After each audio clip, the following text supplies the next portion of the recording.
Hi, this is George Bruno, and I'm at the Baltimore, Washington Pen Show. You might have seen my documentary, People of the Pen, where I talk to the vendors about their passion. Today, we're talking to users and collectors and hoarders. What's the difference between a user, a collector, and a hoarder? We're going to find out the difference and focus on the collectors today.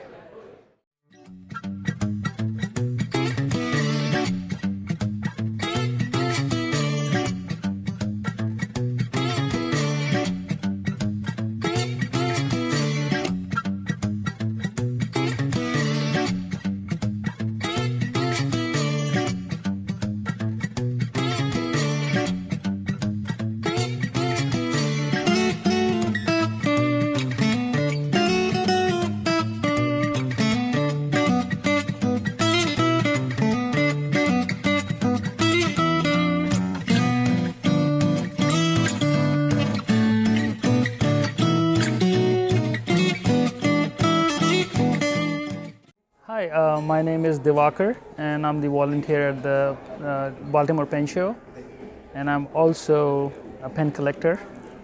So Tell us about your pen collections. That's what we're focusing on, is collectors. okay. So I've been. The story is long, but I'll try to cut it short. My grandfather used to make pens back in India, and then the ballpoints and those other pens came around, so he had to stop his business, and then he went to other business ventures.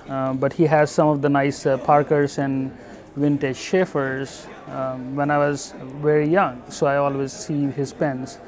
So I've been using pens all along my life, but 2 years back, someone told me there's a DC pen show, and I live very close to that pen show.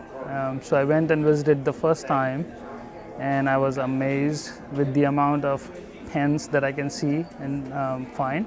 So kid in a candy shop, basically, and that's where my collection started to kick off. So I started collecting from then, 2017 onwards, and I've collected a lot of vintage, modern pens, German, Italian, you name it, I probably have it. And inks that goes along with the pen. And then something that mesmerized me a lot was the Japanese urushi pens. And it's kind of like a lacquer work that they do on the pens, normally ebonite pens. But they're very expensive because of all the labor work that goes in there. So I kind of started, messing around with my own urushi and see if I can do something like that.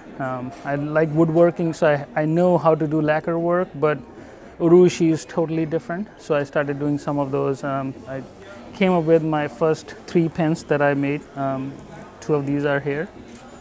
Hold it up so the camera can see it there. Yeah. So I have 2 of these. Explain what it is to the people out there watching. So, so I used one of these pens. I don't make pens, so I buy kind of like a canvas pen, which I can use to do the urushi work. So this is like a Ranga Model 5. It's an ebonite pen, big pen, and I did some urushi on that. It's Japanese lacquer. It has like around 12 layers on it. Each layer requires 24 to 36 hours to cure. You sand it again, and then you put the next layer. You keep repeating the same stuff. I got inspired by a couple of pen makers here in US who does this work. Actually, very few of them do this work in US. It's a rare art. In US, yes. It's primarily from Japan, so there's a lot of Japanese artists who does this work. And a lot of pens that we see here, which are urushi, are actually manufactured in Japan. At least the work that's done is primarily done in Japan. Pilot, Namikis, Nikayas, they all do the urushi pens. So you use everything that you purchase? Yes, I do. There are a couple of pens that I don't, or I haven't gotten guts to ink them, but I will ink them eventually, yes. So yeah. And what advice would you give to someone who's just getting into fountain pens, who just discovered it? Don't do it. It's very expensive. It's kind of like a rabbit hole. You like something so much, it's very personal because there are so many pens out there, and it's a personal thing for me because you can carry it around every single day.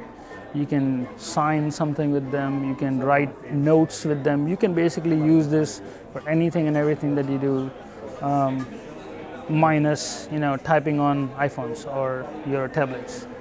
So, so to me, it's very personal because it gives you the personal feeling. You can write letters, you can write notes, whatnot, cards. In a world of minimalists, downsizing, tiny houses, and people getting rid of stuff, there are collectors, people bringing things in. Why do you collect? Hence, it doesn't take a lot of space. You can put like 100 pens in this big folder area, so it's easy to do that, and it's personal. So, like I said, there's a lot of characters in these pens. Every pen has a different character. There is a lot of custom makers out here who can make something that you can't find somewhere else. If you can dream of, there are people who will make that dream pen for you. So that's something which probably bring people to this. And plus, it's a dying art. With all the iPhones and all the smartphones and everything, people don't write anymore. It's all computers or typing. So I think there are people who are drawn back to pens and writing with hands. At least that's what I see with a lot of people. Yes, I actually do use my fountain pens specifically since that's what I collect. I actually use them to write with. I enjoy looking at them, and they're valuable in terms of monetarily. These are items that don't just sit for me to look at or become kind of like a hoardish type of collection of items. These are just a part of my everyday use. They're unique. You have to be a special type of person of a certain intellect to be able to understand fountain pens. I collect and love using fountain pens. Do you think that your fountain pens will outlive you? Will they go to loved ones? Absolutely. I 100% think they will outlive me because they're of such value that they're just items that grow in value over time. So naturally, that's one of the reasons why I'm drawn to collecting them. I love to write. I enjoy reading on a whole, and I love to journal. And I love to go back and look at the different entries that I've made using a fountain pen. I love the different color inks so that you can transition from just using just a plain regular black ink, which I don't necessarily like. I prefer to use blue, or for example today I purchased a fire orange ink. Never used it, but it's interesting, and it makes reading just a little bit more fun. You're drawn to the color. It's fascinating. Even kids, younger nieces, and just babies and kids that are of a learning age, they pick it up. They probably have no idea what they're looking at, but I think just the idea that it's a different color, it looks like you can do calligraphy. So, yeah. I've heard people say that if you don't enjoy writing it, people won't enjoy reading it. Precisely. Do you feel that people enjoy reading your letters more when they are crafted with a fountain pen? Absolutely. And also, I think because you have to be just a little bit more conscious when you're using a fountain pen, because it takes precision, it takes patience, and it forces you to be focused on what you're writing, which entails, pushes you to think I don't want to say freely, but to be able to think outside of the box and be more creative in your writing and your thoughts. So in that sense, putting it all together, I would say absolutely. People do enjoy reading a person's writing when it's written with a fountain pen. Have you been to the Baltimore Pen Show before? Actually, no. This will be my first time, and it was just a fluke. I was doing some reading. As a matter of fact, it was written in from a calligraphy class, and it mentioned the Baltimore Pen Show. And I've always been fascinated to go to one, just never had the opportunity, time-wise, schedule-wise. So I'm coming from the gym. And decided, oh my gosh, I am going to go to the Baltimore Pen Show, and here I am. And it's been amazing. And what did you buy today? So today I purchased a Monteverdi fountain pen. Well, actually, I didn't really purchase it. I had one and didn't know that the actual distributor of Monteverdi was going to be here. And so I brought my pen, well, a bit of it along, including a Monteverdi that actually was a little corroded. The nib got corroded to the cap. So I figured I'd bring it along when I left the house this morning because I thought about the pen show. Didn't know what time I'd get here or even if I would. And here I am, brought it along, and coincidentally ran into the Monteverdi distributor. And he worked with my broken pen, could not repair it, and replaced it for free. So I'm super duper excited. You're right from the gym today. I did, and I ran into you, and here I'm sitting. What would you tell someone who has never been into fountain pens before?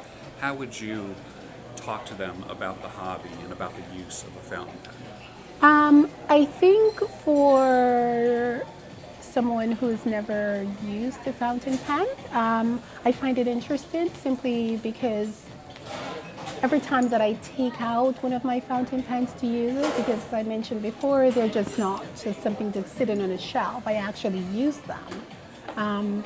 Someone's interested.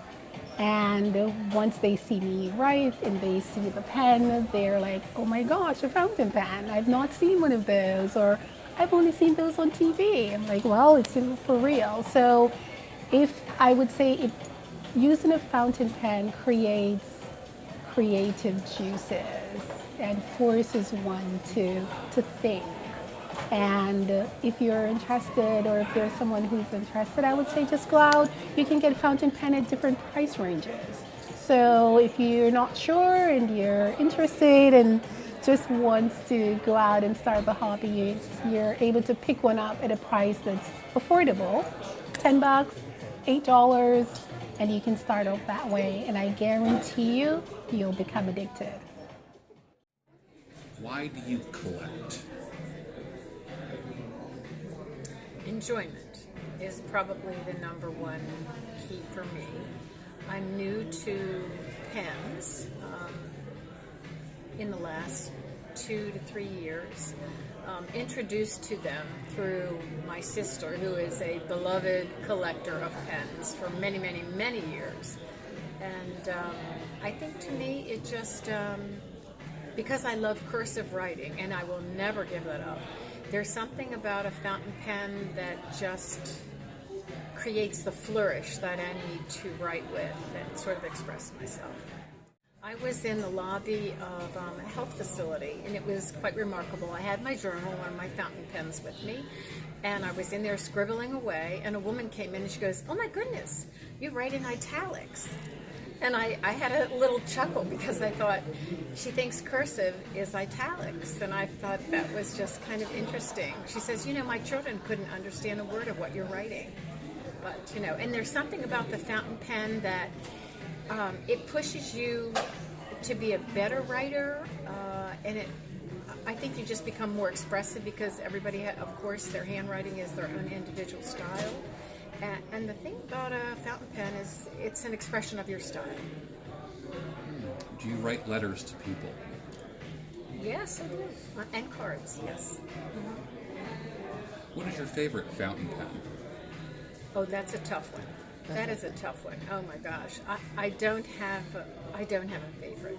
there's so many that are beloved to me, and each with its own intrinsic beauty and value. So that would be a hard one to put a name to. What type of lines do you like? A fine line, a medium line, a thicker line? Are you a loopier writer? All of the above. Okay.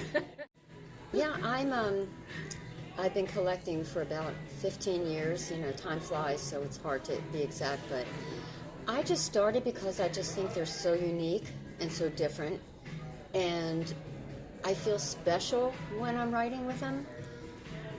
I am definitely, as I write more and more, and I write in a diary journal every day, I'm very fancy, and I kind of do have those loops, and it just makes me feel good. People think they're like, where did you learn that calligraphy? I'm like, no, it's just cursive.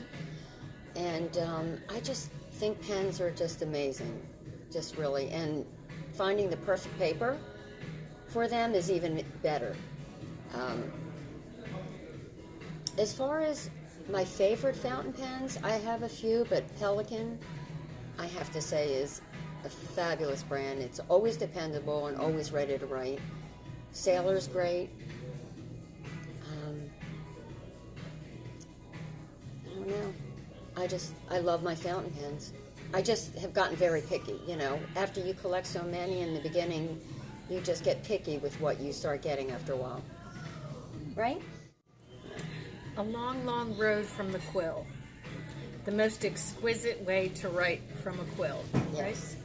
Yeah. Yeah. Now, do you do dip pens at all? I don't. I haven't ventured into that either. Not yet. I mean, I used Not to. yet. I'm thinking about it. I'm actually thinking about buying one of those off-center with the nibs and doing like a calligraphy, like for a heading, and make it look really fancy. Yeah. But for now, just writing. I just love to write with the fountain pens. And then twice a year, when I meet her, and usually her sister, I just love coming to these because I know I'm going to at least buy one fountain pen, at least. And it's a And great see people. It's great to see people that we, haven't seen, right? And it's a great collaborative of minds because every time you're here, you learn something new that maybe you didn't know before. I mean, there's just so much information in there. Every single vendor just has a different take on a different pen and different feed and different nib, and it's almost like you can never really learn all of it. And so coming here twice a year is just wonderful to get all that experience from all those great people who know all that information. What about ink? Oh, man. Oh, don't get us started. Way too many inks. But you do find ones that you love the best. At least I have. But they're just so beautiful, and that's the thing. With different inks, you can change it out. And, I have a lot of inks in a lot of different pens, and I'll change off every day.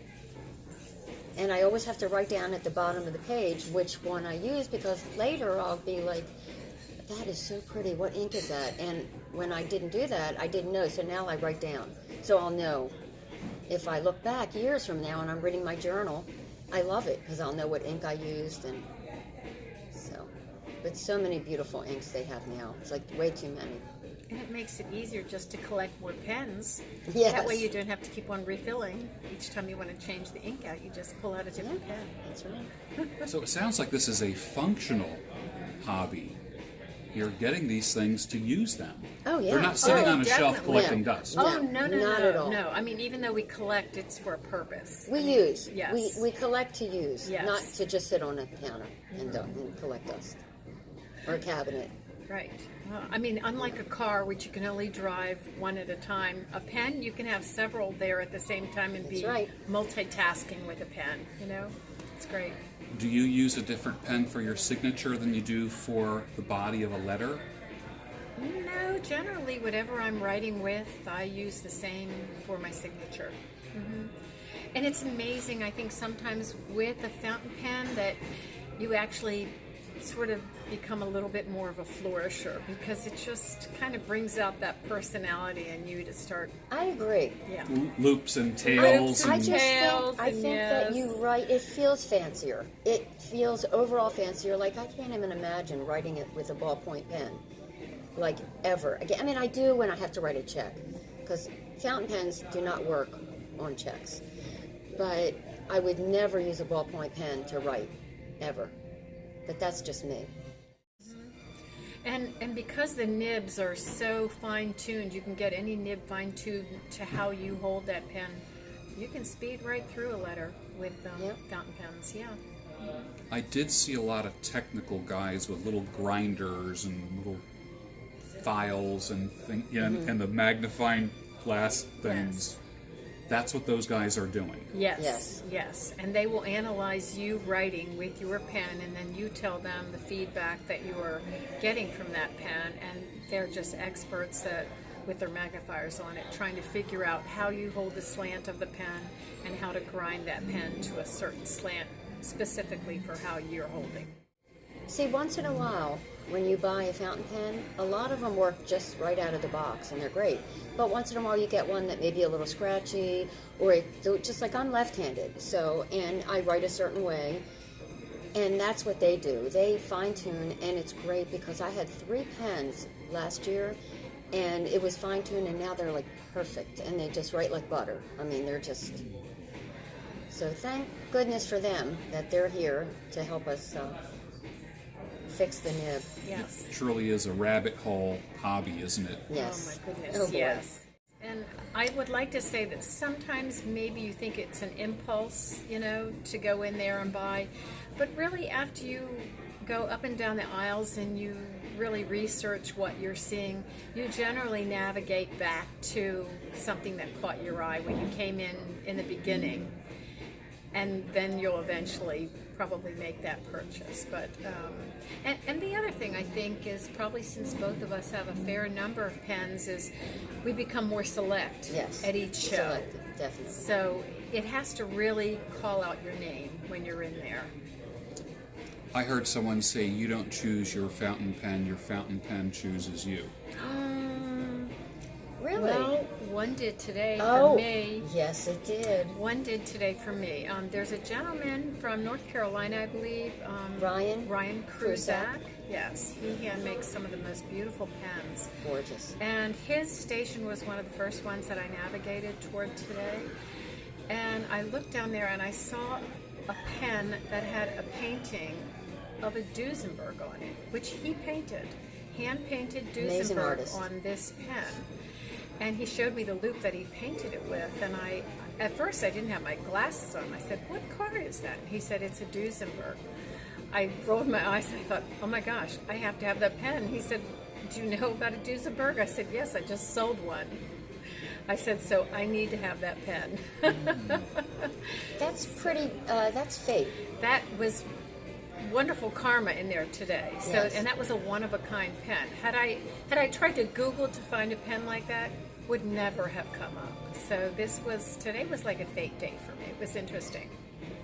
A fate day. Yeah. Wow. Wow. You have a relationship with your pen. I do now, a big time one with this With one. this pen. And the nice thing is that every time I use that pen, all types of interesting memories will flood back on my experiences with the car that I had. So it's fascinating. So I did buy 2 pens today. And what did you buy? I bought a Pelican, a Mozart. It's gorgeous, a deep blue, and it's just stunning. And I bought Canalea. And we both bought the same pen. Yes. Yes. It's Do you- handmade, beautiful pens. Do you buy the pen for the barrel, how it feels in the hand, or for the nib? Both. Both, and It the has- looks. it It has ha- to have everything. It has to have everything. It can't be one specific thing. It has to meet All a the pretty good requirements. criteria in order Yeah. to be purchased, because you have to really love to write with it. If you're not and it's just sitting in a drawer, Yeah, I mean, it's not good enough. like we both have so many pens now that we're just not using, and they either try to sell them or.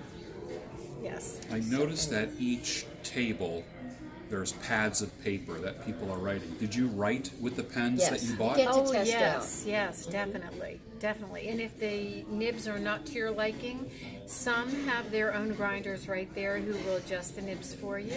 Otherwise, you can have the nib done at one of the smaller stalls where you sign up and actually have the nibs ground by one of the other professionals. So, and that's the beauty of this. It's, one-stop shopping. You can have it all done here. And my Pelican had a broad nib in it. I mean, an extra fine. And what he did is it changes out just like that. And he changed it to a fine because I like the Pelican fine nib, so which was really nice. But beautiful pens. Can't wait to play with them. I know. New children. Yes. New toys. It's true. You can get some very decent Yeah. pens Oh, yes. at a very, very low cost. You sure can. But I think for some people, it's sticker shock whenever they hear how much a fountain pen, a really How much nice it can cost. Yes. Yeah. But you can start small, Yes. not too expensive, and see if you even like it. Yes. Write with it. And that's how I started. Yes. And then eventually, bye-bye, I know. down that rabbit hole. Right.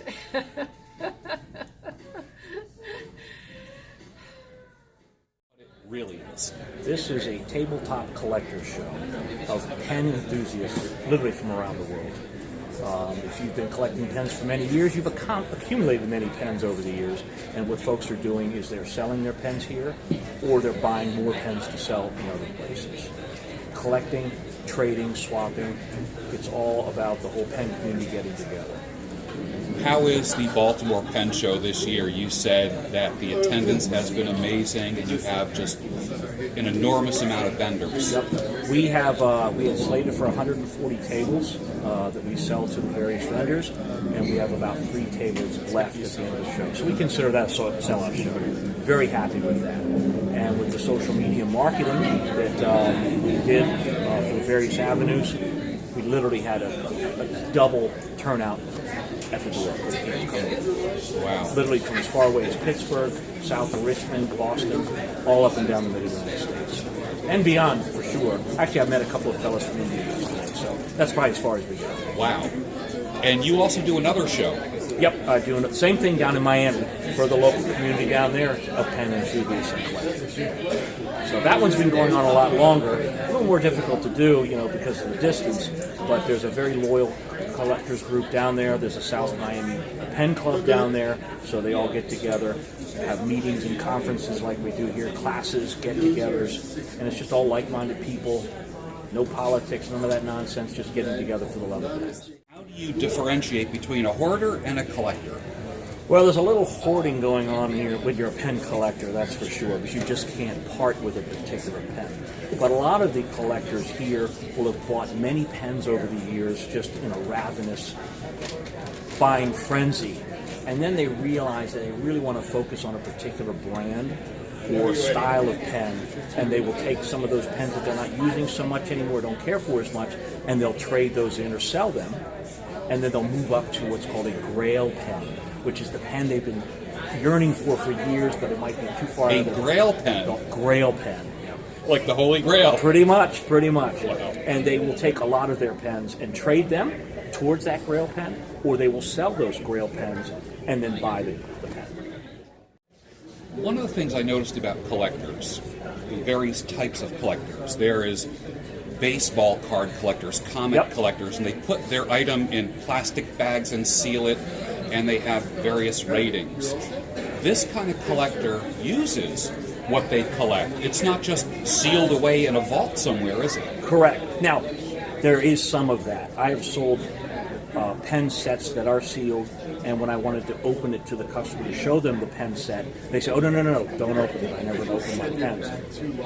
Most of the folks here under the premise, if you're going to buy it, use it, take care of it, and you'll always be able to resell it. Because a lot of the pens here, I should say, people are collecting from the early 1900s, teens, 20s, which are some of the most valuable pens in the world. How can you even say that it wasn't used if it's 100 years old? So we don't worry about the used aspect so much. Of course, with a baseball card, you handle it too much. The corners get a little worn, or a coin gets dented or scratched. It's a totally different way of collecting, if you will. In the pipe smoking world, an older pipe is known as an estate pipe, which is a fancy word for a pipe that's been smoked. Yeah. Is there a similar word in the fountain pen community, or you just say used pens? We say used and estate, same thing. Yeah. Now, an estate is generally when someone passes and the entire pen collection is sold. It's an estate collection of pens. Whereas if we were to do a trade with one or two pens, it would just be used pens. Gotcha. And generally speaking, on a used pen, once it's sold outside of a retailer, either a brick and mortar or online business, it's considered used. Do people take pen collections, like a father or an uncle or a deceased mom's pen collection, bring it to you for appraisal? Yes, we do quite a bit of that too.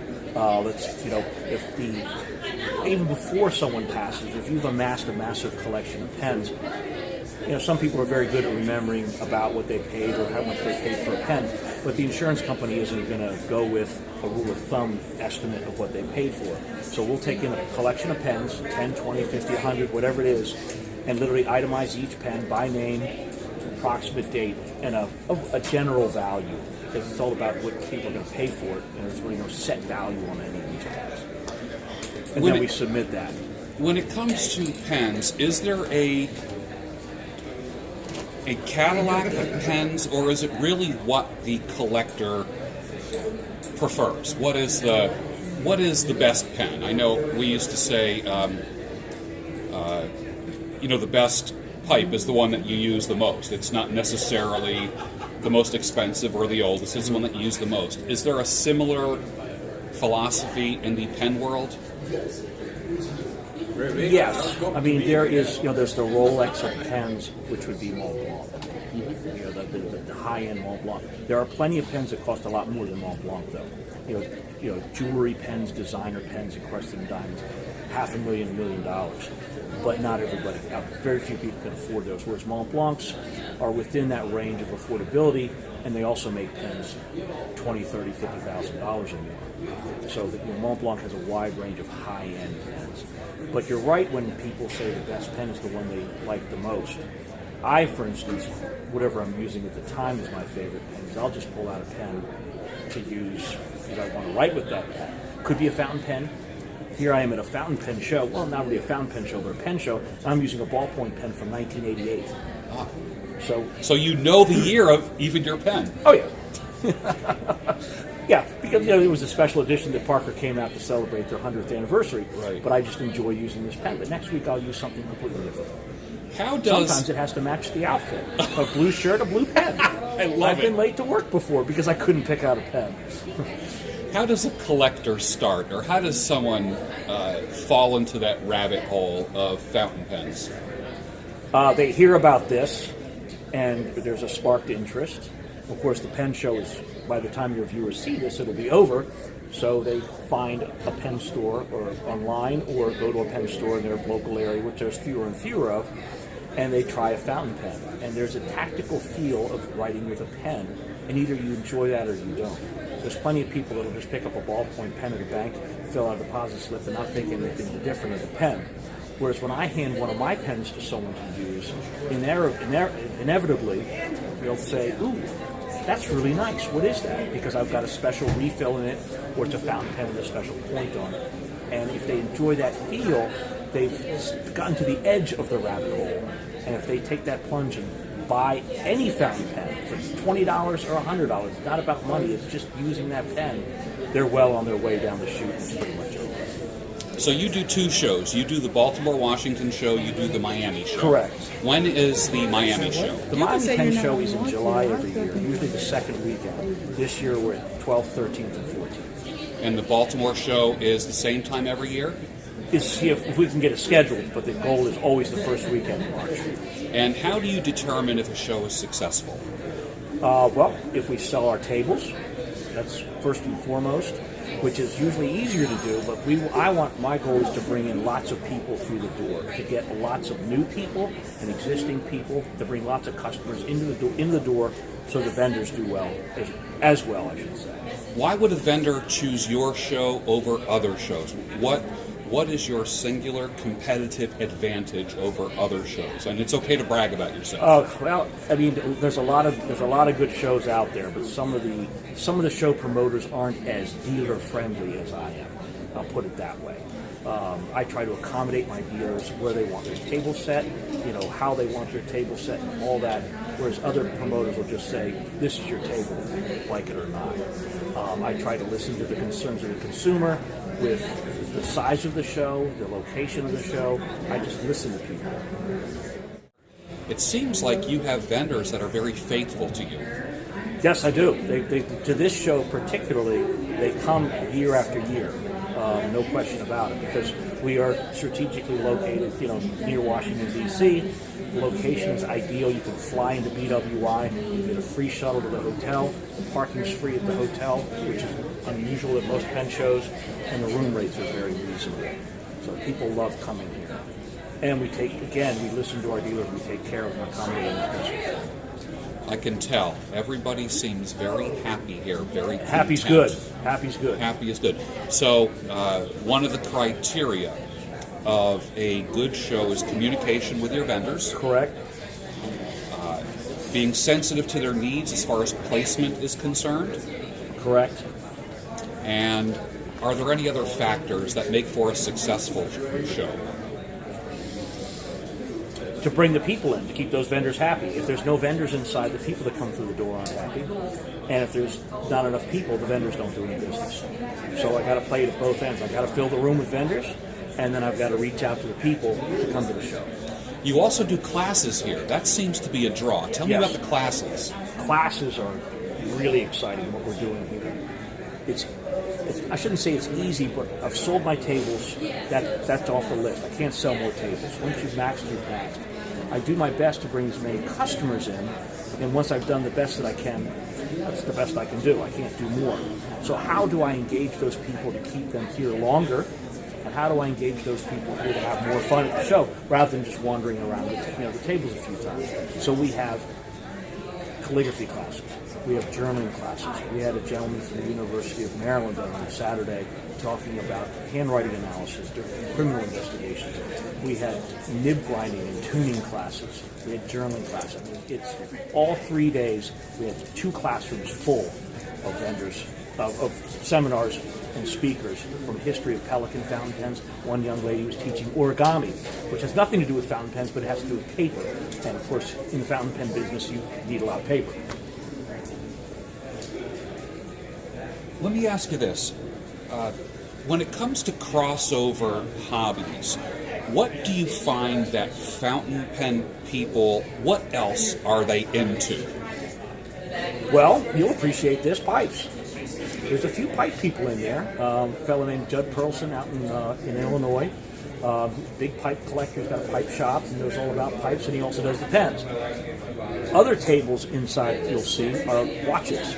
Now, there's not a lot, but there are watches. Visconti, a big Italian maker, when the high-end fountain pen business was kind of teetering, 10 or 15 years ago, they went into watches to hope to pick up that slack.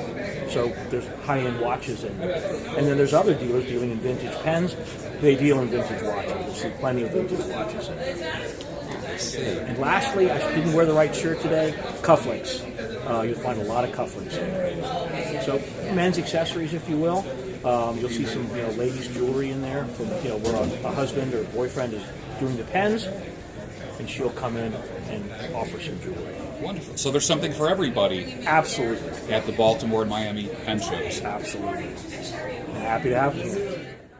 So there's 2 categories when it comes to pen people, and the collectors are those who appreciate the beauty of the pens, and they appreciate the history of the pens, and they want to show them off and display them.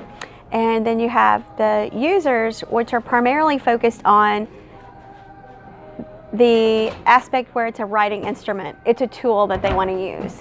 So those are the 2 categories, and sometimes they overlap, oftentimes they don't. For lack of a better word, it used to be an old man's club, no offense. It was mostly male, and there would be maybe 10% female and maybe 10% under 30. And now it's very much balanced.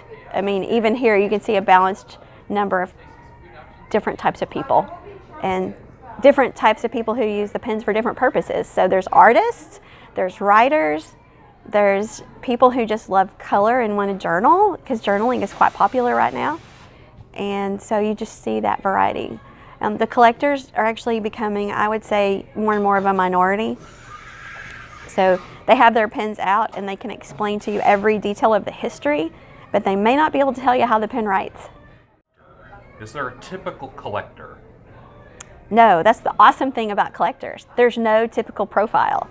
So everybody, every age group, we have 10 and 12-year-olds who already have their favorite colors of ink picked out and they need a pen to match it. And we have, 80-year-olds who can't wait to show us their pen that they're using in their everyday life. Who has the most interesting personalities, collectors or users? Both in different ways. So collectors tend to be very knowledgeable about, they are focused on their collection typically, so they may collect only Schaeffers, for example, and they can tell you every aspect about a Schaeffer pen and every design that's made since like 1925. And we have collectors that can even tell you necessarily, like, this person from 1930 to 1940 was the person who was handling the nibs. You know, they know the companies, they know every aspect of it. So it's really fascinating and it's interesting to hear.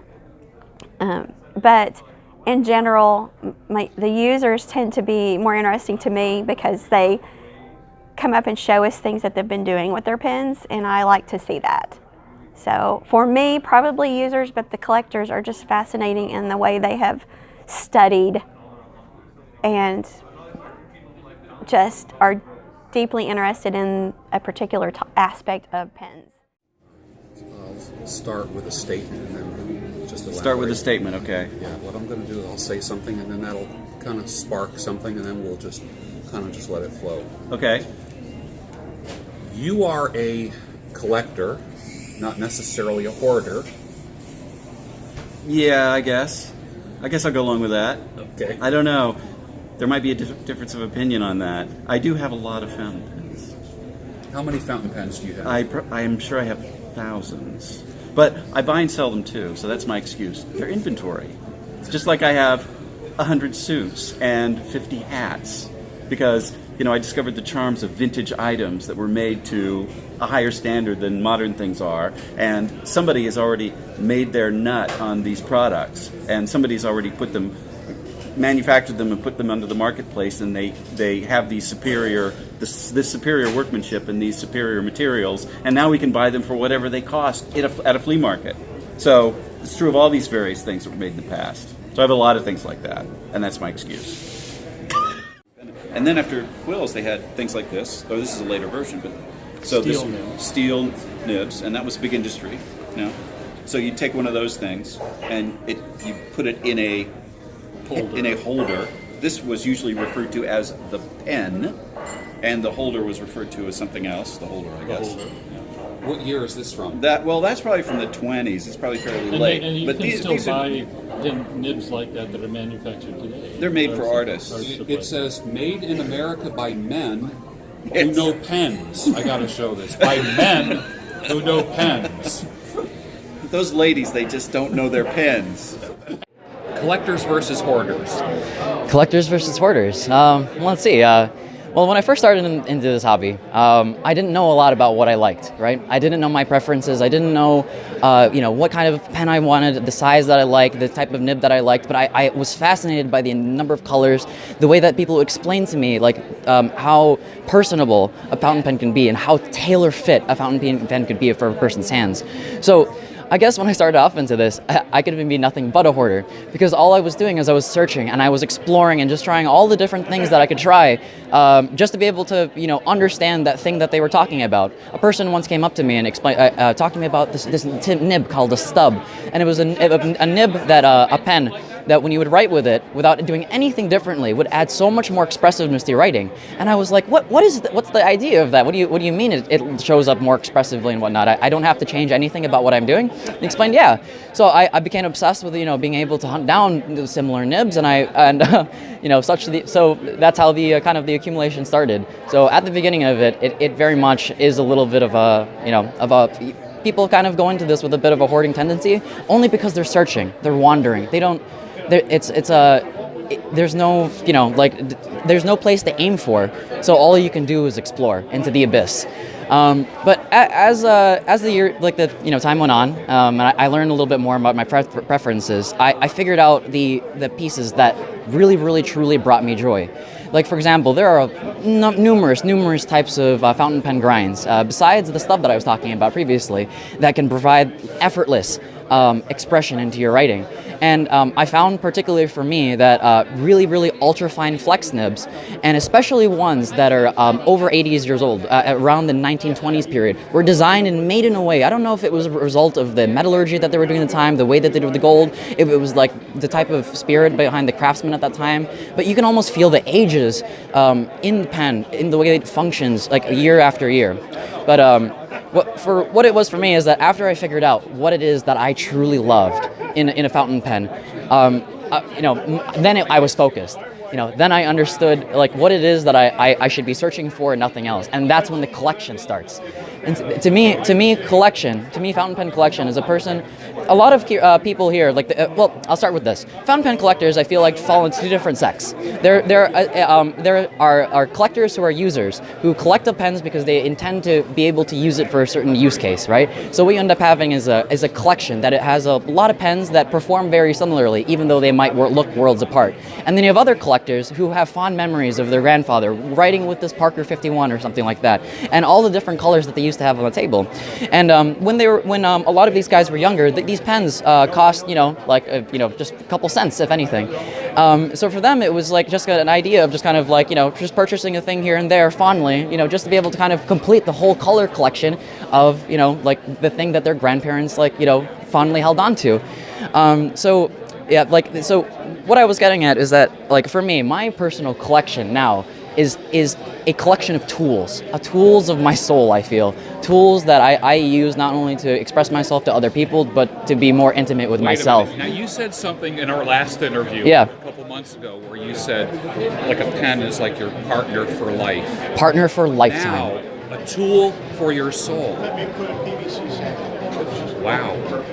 That's it. Wow. I mean, how I started with this, and I'll be honest with you, George, and I feel like I wanted to share this with the world, because this is something that I really feel like was, the reason why fountain pens were so important to me was that I struggled really hard with anxiety and depression, admittedly, and sometimes I really couldn't find anything that was really helping me out during, a couple of years back, during college when I was having my little breakdown, and I found whenever I sat down to kind of just sit down and write, I found that I was at peace, because anything that I was worried about, I would be able to, transcribe it. I would take all my wild thoughts up in here, and I'd place it down onto a piece of paper that I could hold with my own two hands, and I could put out my thoughts, coherently in a structure that it almost helped me have a conversation with myself in a way that I would never be able to without having that instrument in front of me, if that makes sense. So fountain pens for me I said it's an instrument of the soul, a tool of the soul, because for me it is what brought me comfort and joy. It's what I use to heal my soul.